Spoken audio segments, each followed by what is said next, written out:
तो आज बीजेपी अपना 43वां स्थापना दिवस मना रही है और इस मौके पर बीजेपी सामाजिक न्याय सप्ताह भी मना रही है, जो कि अंबेडकर जयंती यानी कि 14 अप्रैल तक चलेगा। और बीजेपी के स्थापना दिवस पर कार्यकर्ताओं को संबोधित करते हुए पीएम मोदी ने पार्टी को 2 से 303 सांसदों तक पहुंचाने के लिए नेताओं कार्यकर्ताओं का धन्यवाद भी दिया और कहा कि बीजेपी को सिर्फ चुनाव ही नहीं जीतना है।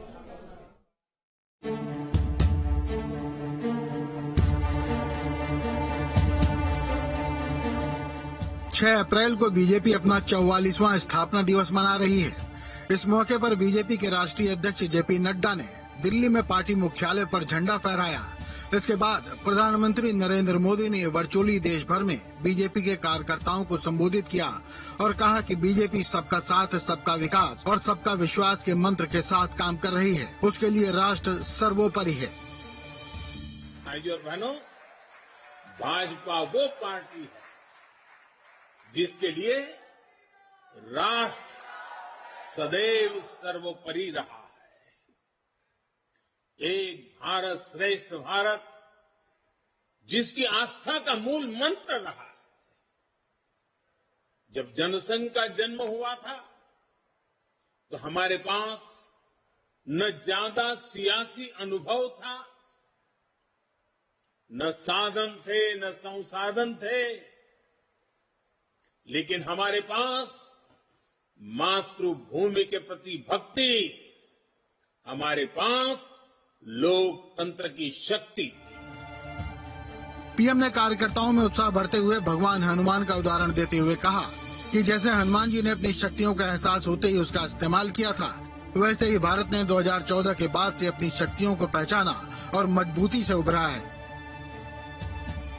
हनुमान जी के पास असीम शक्ति है, लेकिन इस शक्ति का इस्तेमाल वो तभी कर पाते हैं जब स्वयं पर से उनका संदेश समाप्त होता है।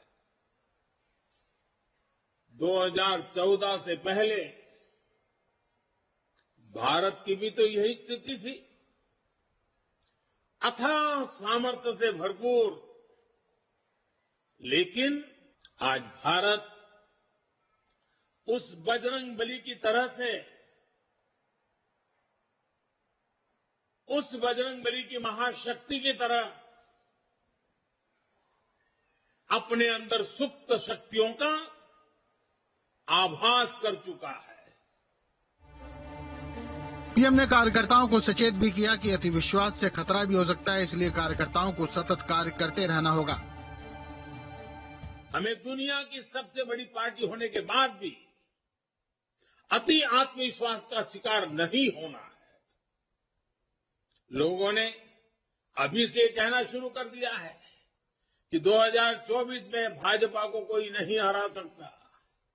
ये बात सही भी है, लेकिन हमें एक भाजपा कार्यकर्ता के नाते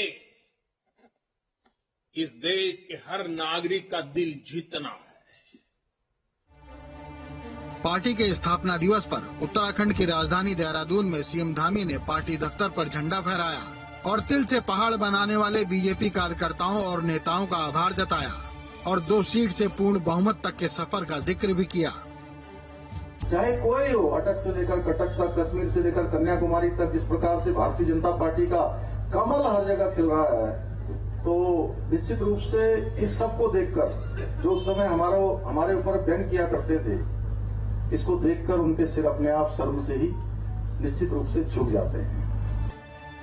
वहीं उत्तर प्रदेश की राजधानी लखनऊ में पार्टी कार्यालय में मुख्यमंत्री योगी आदित्यनाथ ने पार्टी का ध्वज फहराया और बीजेपी को शीर्ष तक पहुंचाने वाले कार्यकर्ताओं और नेताओं का धन्यवाद दिया। हम लोग को चुनाव भी जीतना है और अपने देशवासियों का दिल भी जीतना है। इस संकल्प के साथ भारतीय जनता पार्टी की इस विचार यात्रा को लेकर हम लोग आगे बढ़ेंगे। मैं एक बार पुनः आप सभी के माध्यम से भारतीय जनता पार्टी की स्थापना दिवस की शुभकामनाएं देता हूं। संकल्प से सिद्धि तक का मंत्र लेकर ही बीजेपी देश में 2 सांसदों से 303 सांसदों तक का सफर कर सकी है और देश की सबसे बड़ी राजनीतिक पार्टी बन चुकी है।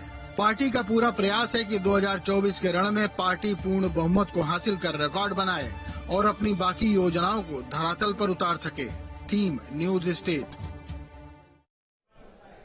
तो अपने स्थापना दिवस पर लखनऊ में बीजेपी